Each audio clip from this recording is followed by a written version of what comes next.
Değerli izləyicilər, videonu bəyənib kanala abunə olun ki, hər kəs son xəbərlərdən anında məlumatlansın. Stand-upla çox məqamlara toxundu. O şeylərə ki, illərlə məni narahat edib. Xəbər verilir ki, əməkdar artist Dilarə Əliyeva yol yoldaşı verilişinə deyib. O, evli cütlüklər arasındakı münasibətdən danışıb.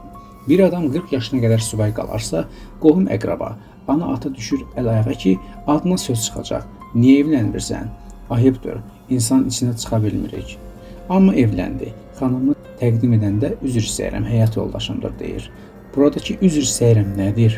Adam niyə həyat yoldaşını təqdim edəndə üzr istəsin? Dünya belə yaranıb. Üzr istəməli yerdə bu heç ağlımızın ucundan keçmir.